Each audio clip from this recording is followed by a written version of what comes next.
Elizoba tuine former chairman Mbarara nimureba nko kwari we na Aristide ari clear taine buzo Elizoba niwe turabe tuganirana konka twantenda tugambe ahari Mbarara nko kweri nawo nko akanwe yaresere okushanga ntubona city nuwo mwe abebembezi abakoze recho amazina ndabanyeta twese Faruk muri ya Fatwes TV ninjera niho turabe nitutamburra porampora reka nyakire umugenyo w'utuyinizobere chairman abantu bagambere niwo we bari munonga amazina nko kumwagahora ndi JB tumusime chairman emeritus Mbarara district mwe bari munonga aha Mbarara nogere vota hati Mbarara city aka obiroro munonga eri Mbarara municipality yes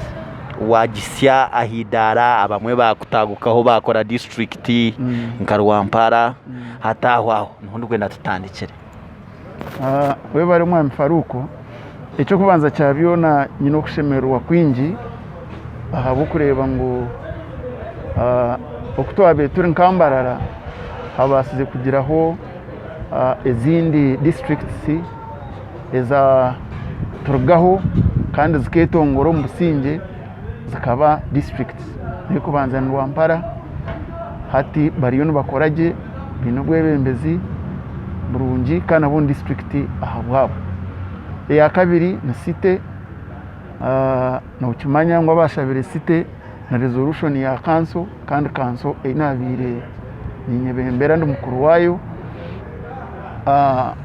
hati ahinkugambira Mbarara city area harengurwa district so na town councils mwenda izinasigire na leta ubu no bwebembezi burungi nari ova kweta good leadership Mbarara here hati nka city na Mbarara district zona ziri harengurwa kandi nshemerwa kurangu nengenderwaho eriyone kumzamu kureba ngo ebikwetagisa gukora city byashikira abakozi offices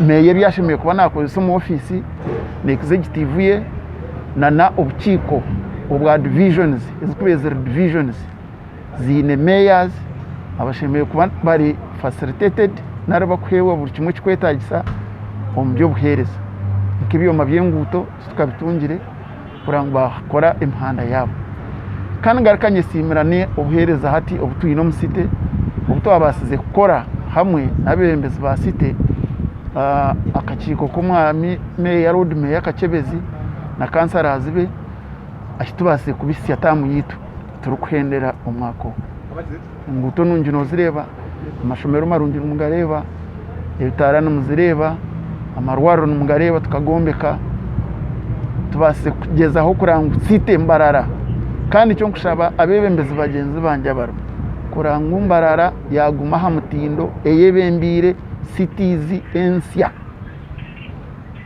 Faruko kinjija kukorwa kita nikija kukorwa twaba twino mutima gukora Mbarara city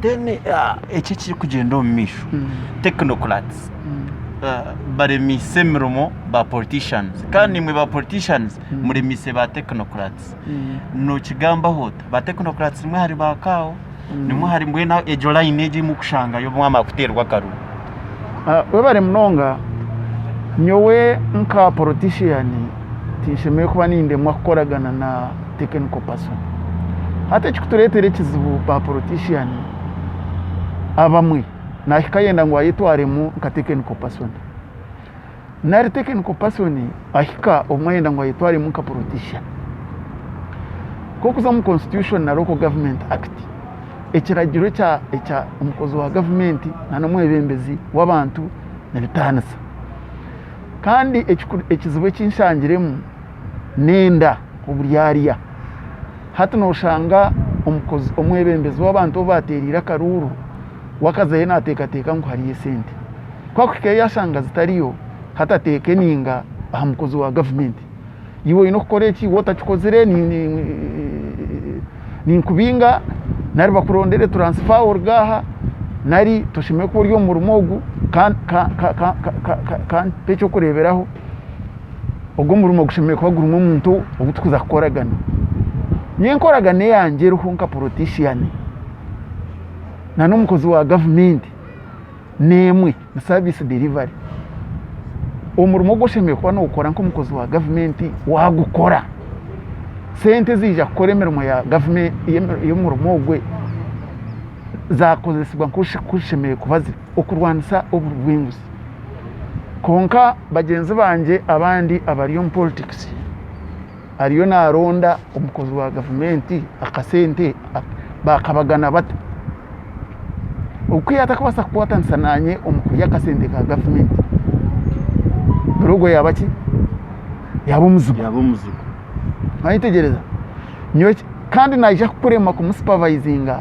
ahabwo kuba interest yawe no burwenguzi kwenda ngo riya kwaka sente hatwa kumara kwaka sente service delivery na ruhereza ground bubura abo kuba waba compromised so then the technical person niwe kora umurimo gwawe ombusingi deka kwenda ngo uriye sente zanza kukora umurimo kubara kugambeho kandi niyobe nkukumbisi enkoragana niye kuretaho entunguka umwami Faruku Mbarara hinagishangire ne scoringa nari eri umwanya gukoraje obwebembezi ngagishangira hari munonga na hato garikire wakireba tubira abana ambaye 10 mu Uganda I mean tubira abana ambaye amushanju districts 10 mu Uganda zikozirege Mbararero wareba performance yitu kurugo prime minister kurugo mu akodi kurugo mu local government Mbarara tukarengera amanya gwakana echo nkireta ki ne koragana nungiya abakozi ba government nana abebembezi babantu nyonye nkati ngwasa kukikora nyona kansarazi banje bonka tukubasa kukora ngutwahika tukire nkambarara kawo wenka nabakozi be kawo takubasa kukora ngo yahika ahitwetaga district yitu na meya ngo akore wenka atine city clerk tikubasa na RDC it is that teamwork kwarabe hariho umukozi wa government oragire nshobi tumuvunane nk'umukozi wa government kwarabe hariho politician wahura tuyagenda je n'umukozi tubagarakanise barengo bakore ikintu iki site yitu Mbarara district ekikushasha no buhereza ntwende mihanda mirungi ntwende amashomero marungi ntwende amarwaro marungi ntwende embazi ntwenda abakozi bitkurango bahi ninza kwecyo kureberaho Faruku nkashanga Mbarara itine bakoze bakumara nice the staffing levels zikazi rya hari 30% konka nakoraga naje n'abakozi bagenzi banje twaronda sente mu government yazitwereza twatunga abakozi ahingambere education department turiyo 100%. In lobbying I trust you. Thank you. Abashaba bitabe twine bariyo musate 8% hati turiya 98%. Mbarara city and Mbarara district. Hati ganda kubasa kubikora nyenga kanyi no kubikora n'abakozi ba government.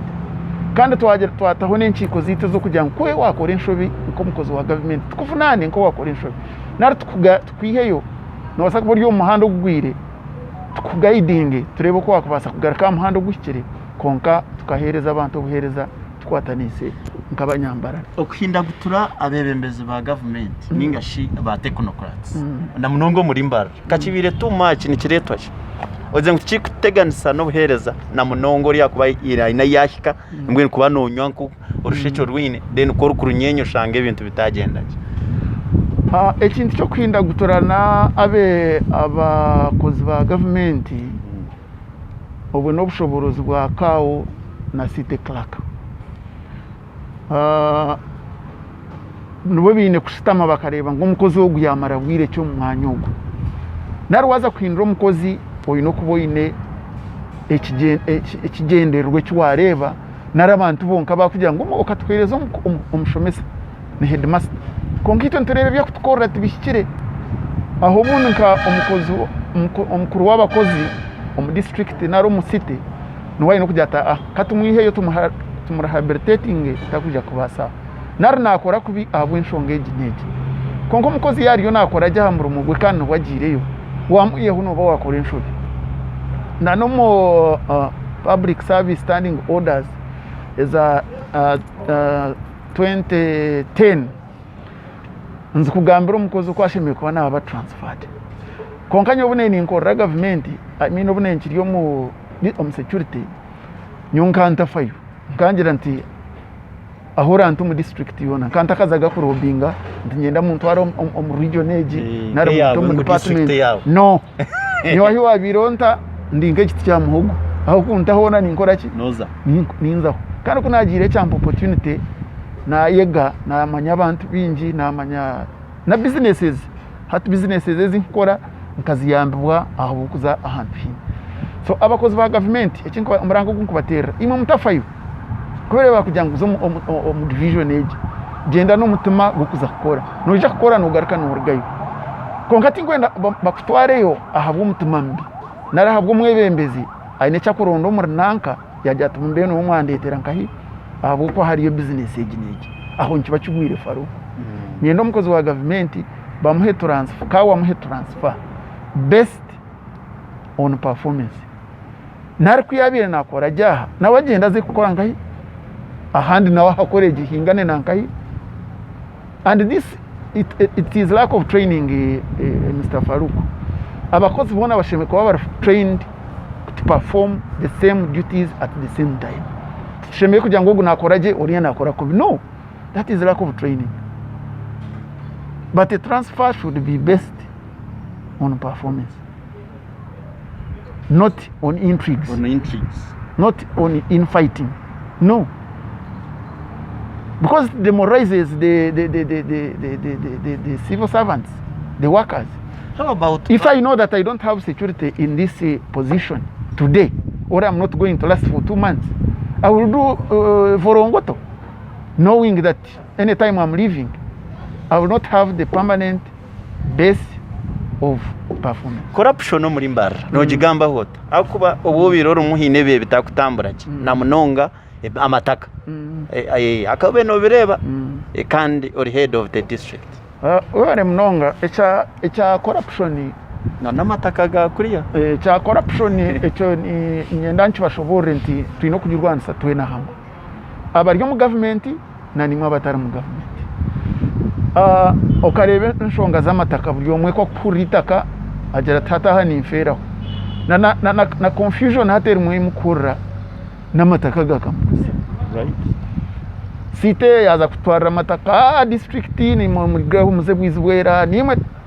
agamataka nyo plan inabengini iraga amataka no kuga developing thank you kurango twatunga abantu bitu bija ba developing amataka wabo tine capacity otatwara itaka no wabo kansara no wabo ry'umwebembezi no wabo ry'umukozi wa government otine capacity otakatwara itaka hato kugira itaka developed ritombe kireho iritaka ryine mu gashoki konka namante natunga Faruku nakwija natuteraho girwaro naza kuteraho hoteli naza kutera hishomero Faruku ashemerwa yatuirita kere long time ago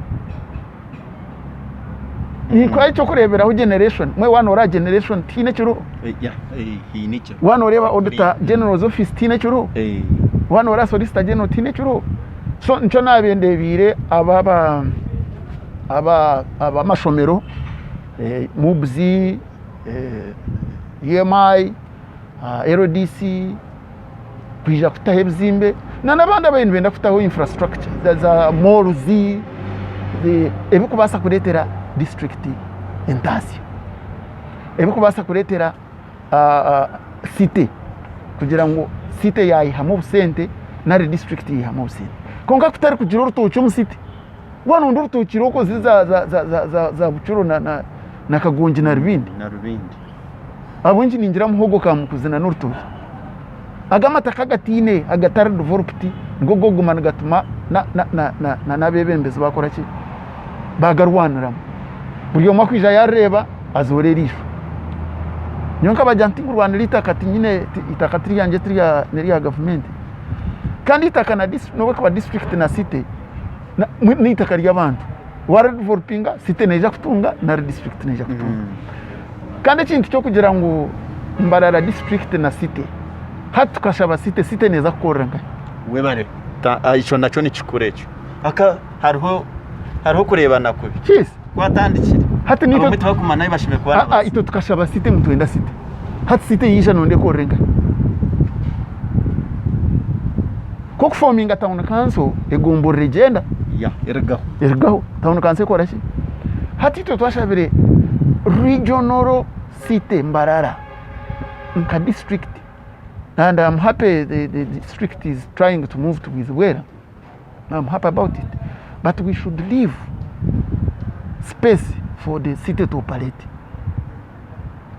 Me yakachebe zitakuza guma hali yo mukazimbe kali na koramwa aine executive now ekwetaga offices na nyenyenda nani nzo mcity offices city manyenteje ni city tekiri municipality now tukabagira ngo ekizimbe kikuya musente nka district kigume kiri ekizimbe cha district egumere property ya district ebindi city nabweze mwikoreki ekorrem tokubasa kugira city utine kacheka ni mangu district bene iha musente konka no jiro ta city utine chai chenyonyi utine stadium kanti ngwe nabantu kandi byone biri mu city watireba biri muri kacheka yes hati tukupuraninga kugira city nungi city netaga kugira ahiyaza tinkwende binteva birebe ngo nebya chairman wa district nari nebya meya kachebe no ebi nebintu byanyu nebintu bitu byambara nchakare minister jire yes yastamisa abantu bashatu ningiwe no kimanye cyo cyabe kibiri ho mu district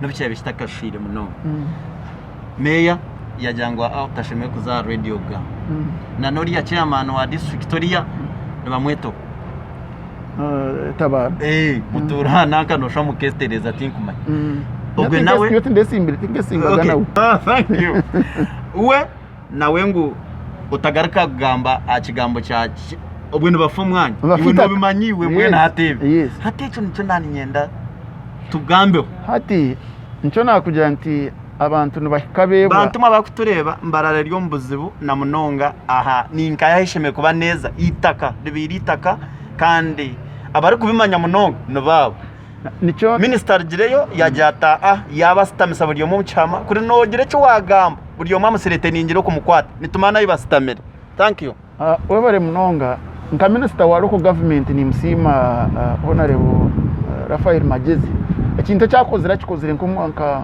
wa ministry kandi nko mwebembezi hati meya habire yahikana mugenzi we district chairman babe bashyikire akutambikira n'ibigambo bitari byabebembezi barungi sangana barwana nibatambikira n'ibigambo by'abantu so minister kujya tumurga radio mulinde national guidance ayizira shohore mbenzo mwagendera konga hatagaruka kugira wagaruka ha radio munazagambirana mugenzi we kubi ebinte bagambaho nigo mataka gnabagambira agamataka tugo muntu aho tutangaza barwanira bihabiye nyine kugira ngo district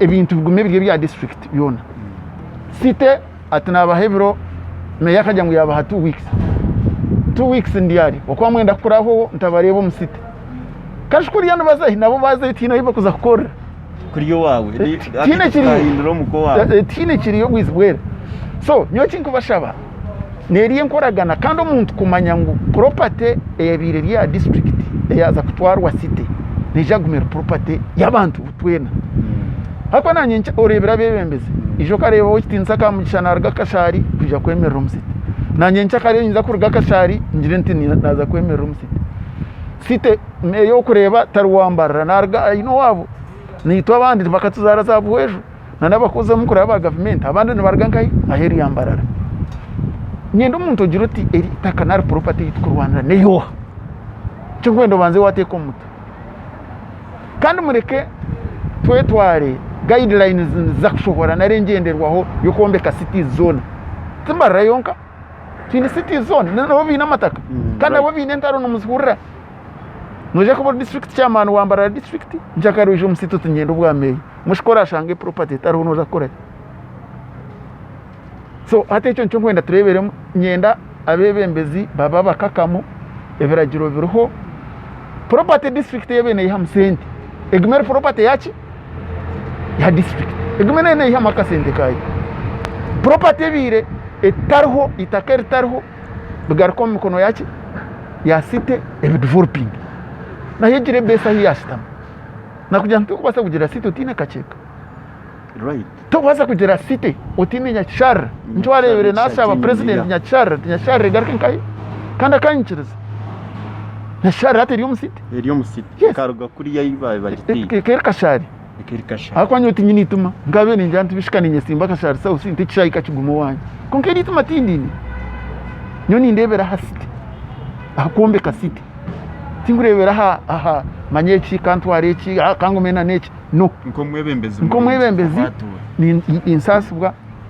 obwebembezi w'abantu bona Mbarara district na site yitu kurangu yagira ebishemeri ko kuza gure ine chishayi chenyonyi gure ine stadium aruwe ine chishayi chenyonyi aruwe ine stadium hatu Mbarara neja kube ine eito ashabire nk'abanyamba ko ine plan iwe nyuma yes nyonka tunguka ninjirebero myaka 10 right tinkurebe byanchakari kumpasite itine stadium itine ne chishayi chenyi engutu murebere gire kuba site engutu zitu za shining na hati tuineyo kilometers izindi 13 studio nturonda following nkabebembezi kana zo ntsakuza amizi erizana nyine PS wa mizi permanent secretary wa mizi ntagatunga right amashomero na hati ndiyo nindo binga amashomero ntagatunga nyo butaba mu office cyumanyisa muti nkora no actually hati nubwo nyine obwire bwanje kora abanyambara abasite na Mbarara district kandi tinkwakora Mbarara city na district ariko nyoni mpaka harengo rwa national level ninyekira no yikira yigakuru hato kunyekira ninyenda bembezi barungi abitukoragana tingwenda bembezi abakuza gumana basima batambikira nibigango tingwenda bembezi abakuza omwebembezi nabakujuma nogira kugumisereza kongato kubagaruka kandi cyo kureberaho chairman witu w'ekibina his excellency the president abaturana bamugambira bitakwatirine no mbamanya konkana abesiza agumiza munakora ki nakora iki entaro tubuhereza okay we nitureba Mbarara because ntirentindo zikafa za wahwe zona no zimanya ninjoro na munongo zo musite umusite nimwe tukwenda tugambere cyo kubanza entindo rgahangute nguto tugerezeho na gitu entindo nkanshavire entindo mwenda kurigira kimwe rwampara hansi kumara yo rwizi rwona nambweno echipapure nkachikwasa meya na city clerk n'abajantu ba following na engineer in chief engineer bagonza ekintu bashaba no kurangwa gumizamu nanje tinguja kubarekerera njagumba na okitini sakatumba akandaganise yaje tuja kuba tukorire nguto ntweta ortindo rwa katete ntweta ortindo rukwambuka rukaza kuri yoseri nanga nibaheta wano nogamba ruriya oseri rwa katete rukachweka wataso ntwenda ortindo rwa university chumuro rukurosinga rukaza umwamjomo rukindo aho ntwetaga ortindo so yanje ati tuja kuba twire entindo nje abo kwa budget numujimanya obsente no cya national level konke kinkushabe bembezi bagenzi banje honorable members of parliament na mayor na city and councillors no kurobinga kurangwa entindo izisha government ya NRM tine chetine faruku eine buri chumwe konka wota kugishika tine ko kubi ohereza tine ukora buye Manya hatori webare itaba mwentu kwese webare ikonka ncho ngamba na bembezi bagenzi banje bagenzi banje ekingwa ha ncho ngambe nkoragana nungi hatu wasanga ntuterane bukuri obe no mango ohereza bwanyu naza kuzamwe bukuri kutwagira umuntu ari kisanja kire kindi kuza kwisha batangiye kukigamba ebikure biryo munozi tikumanya abo yemeza buna yashangira entaro numuzishuka nukuzije mu district we remember obuhereza bukabura byashoba mwakireba so okutera n'obudanyuma nebivamo konka bikabene bukoma campaigns twargo mu campaigns supportinga abantu abarabamu kurangwa abantu bitu hata mu politics ukabene uruna muke bako tera musindi wana ndakufa ubworo uzo mu politics jinyene kikugambira amazi wana ndakufa oyina mabanja ga bank uzo mu politics tine MP nyendo ngambire MP atine mabanja tero tine chairman atine mabanja na nyingina mabanja so on politics noza mukuronda no buhereza nyo kumuhereza nakora nayombe kamashomero ganje nyumaze mbe ndarubaya abantu bakunsima w'amashomero binayombe tamu yanje tina rombe kira amashomero nkarubaya zabare Faruk tina rombe kira amashomero bare nkanye nabagenzi banje kungo kutira nyo wanyitegereza your achievements not the standing so, we know you tokuzambuhereza njana bakuturana mu manye tokuzambuhereza kuroza kurunda mu obwiga kansara nba mpimtoro mano n'umushanjumano mukaga ejo neza kuyamba kikansara so wa municipality wa district hati on politics no ijane gari ugaruka yone kengere abamwe bajangu mwine nanka allowance nabihabiyo no kurugana zizire allowance cyo kureberaho hano yo mu city obwebere municipality bakaguzita kerya hagati njano bimanye biyone rya hwala ina normanye ryitaka buri umwe bamuhe mitwaro beke rya 5 bari nashatu abamwe nikwe bari kujya mwene mitwaro 3 ahar kansara zizo za dire zibakora bya mukeje mitwaro 3 ahar kansara niki kansara ine mbaga burwa mukaga ayine mbaga zirengira 5 kansara abantu bene baferwa ayine kuzika bulizoba chairman ayine kuzika bulizoba MP ayine kuzika bulizoba ayine nembaga namwe no bwebembezo muwaza mutakweyesiga Faruku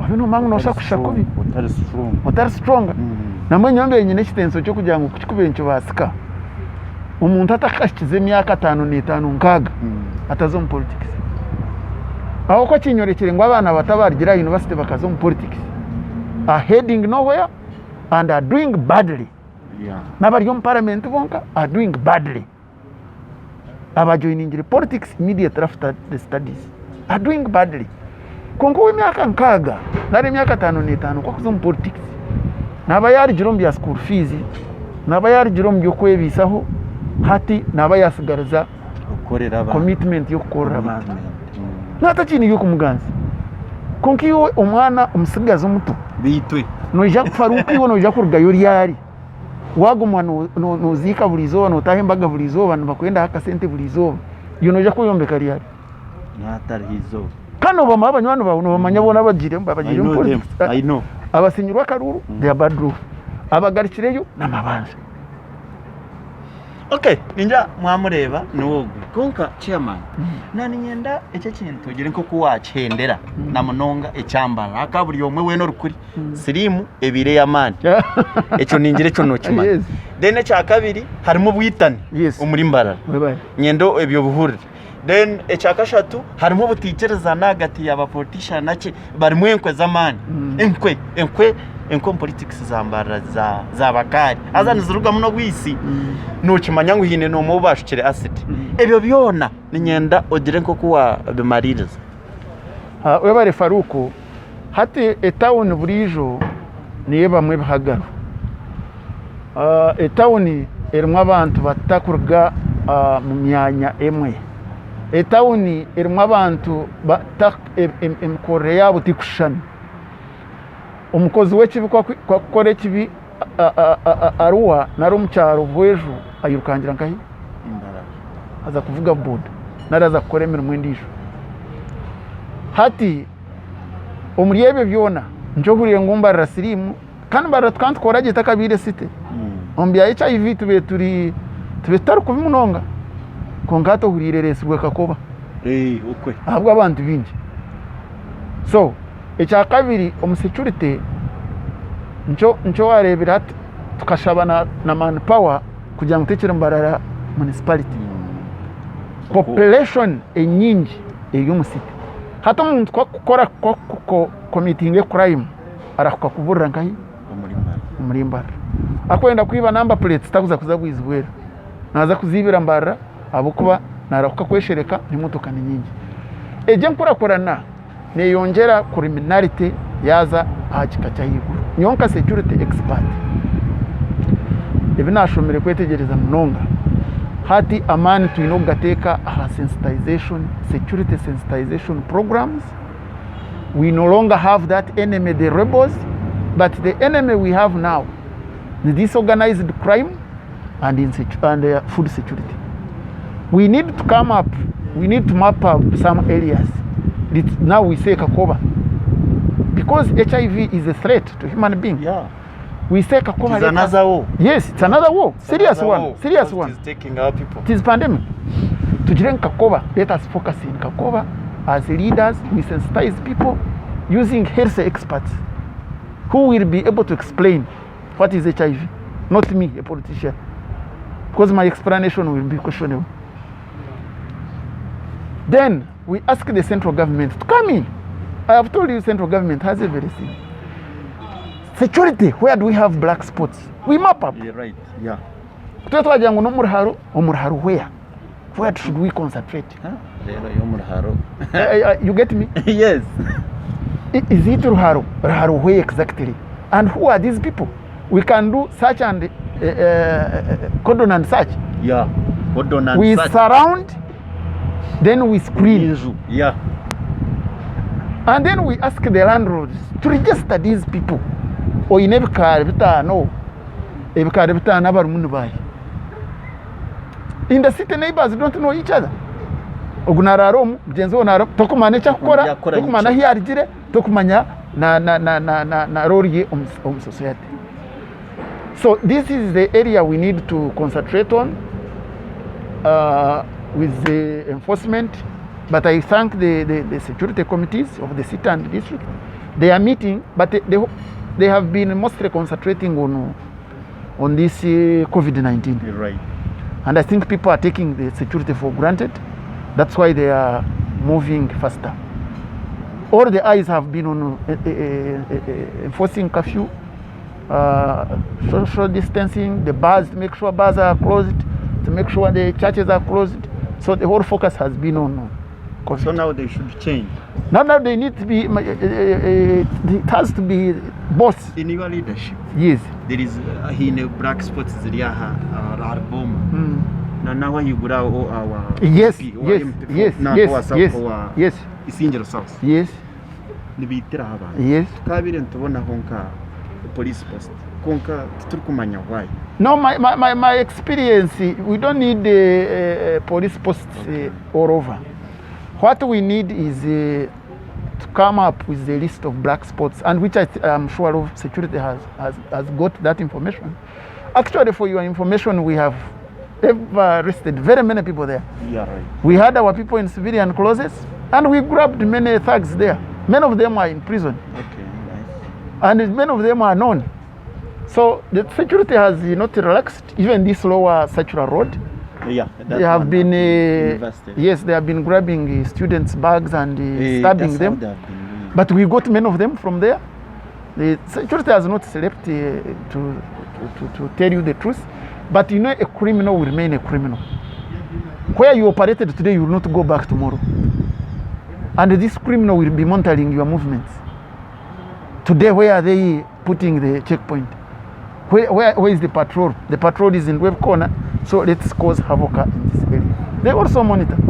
And as you are aware, we have wrong elements in these security forces. Yeah. They are also there. They leak information. Too much. Today we are in Nyamitanga, so for you can operate the other side. They leak information.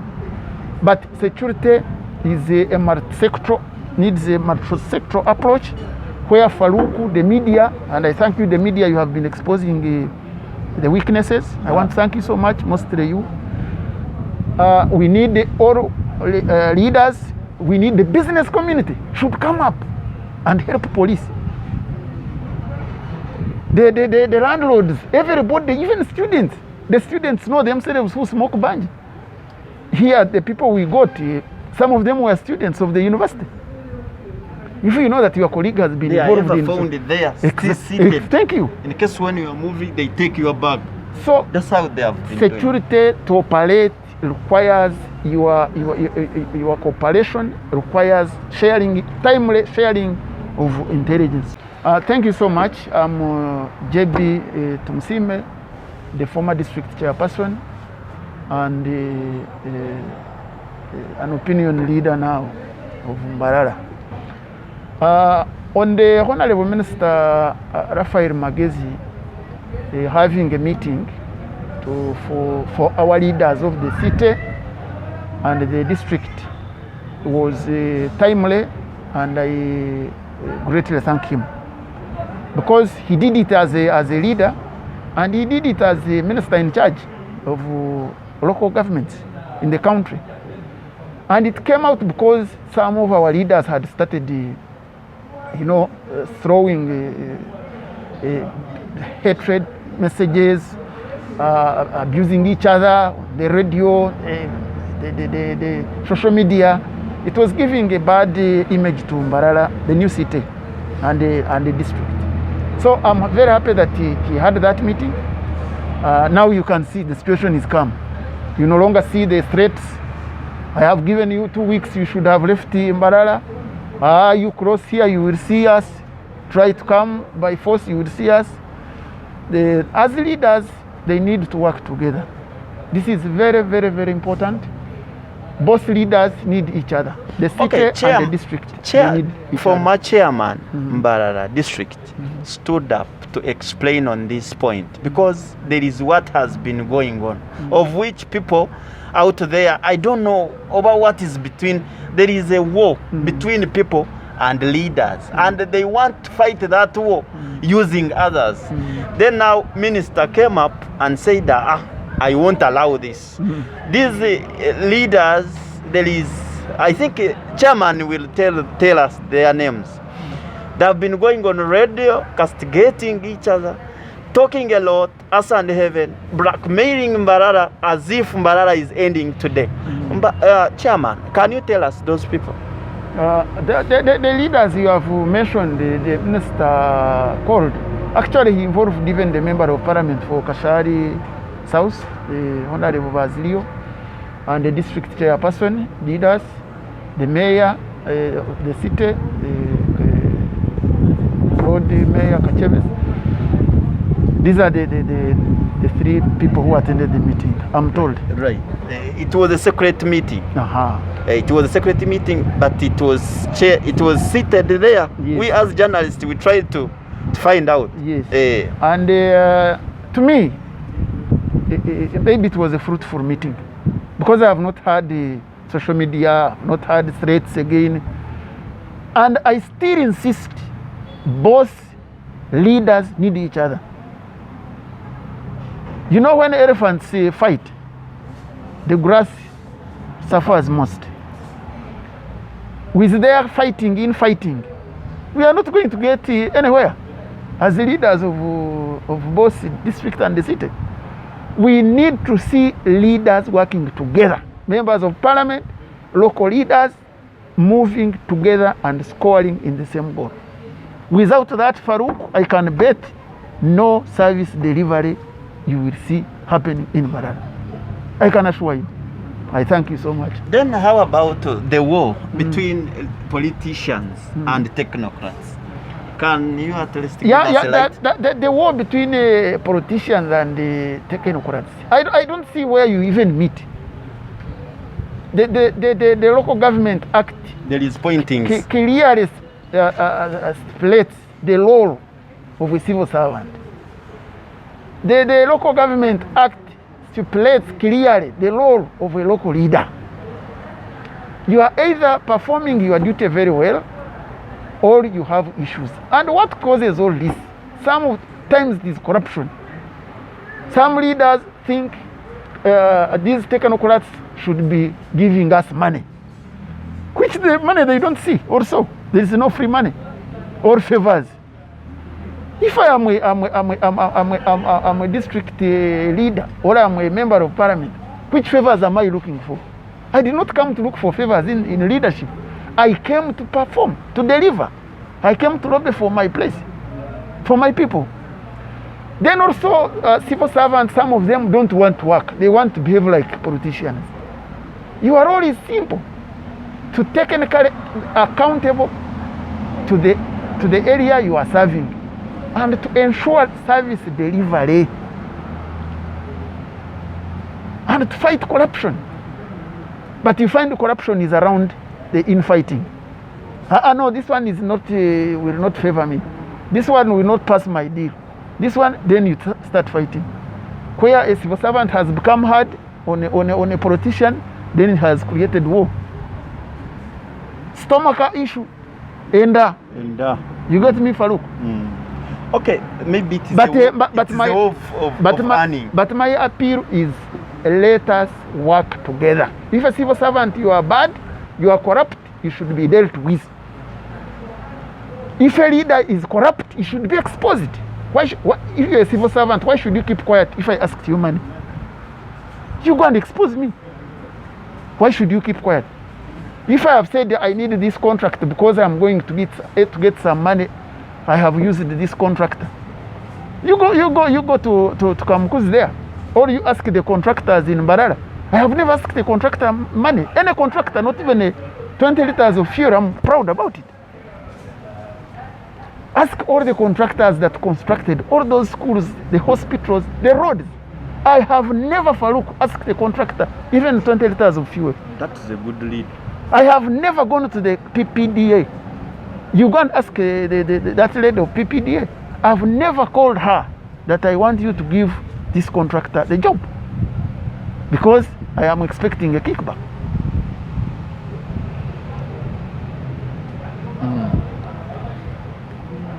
That's where we are making things that are uncoordinated. Because you think for you being there, you should benefit or you should get money from. That is what happened. This is self-sacrifice. True. Politics is about self-sacrifice. You come in with a bicycle, you go back with a kengeri. Have you heard, Farouk? No, really. Thank you. But maybe it is the way how you are threatening young people not to enter in politics. Farouk, I'm not threatening you. I've told you, if you want to die poor, join politics when you are still young. Whether you keep serving, whether you are dropped by the voters, you will regret. And you know them. We have living examples of our friends who joined politics immediately after studies, after universities, and now they are regretting. They don't have any investment. They have nowhere to go, because they never had the time to invest, and they never. You see, if you have money and you don't have time to invest, but all the time you are running up and down, still you will not perform. You will not perform. Yes, that's why I'm proposing that people to join these offices should be above 50.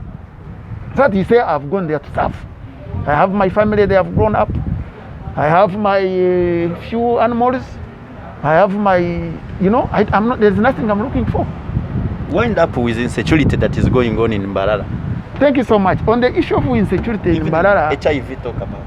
And HIV, it's sad that Mbarara this time around, city came up leading in HIV prevalence.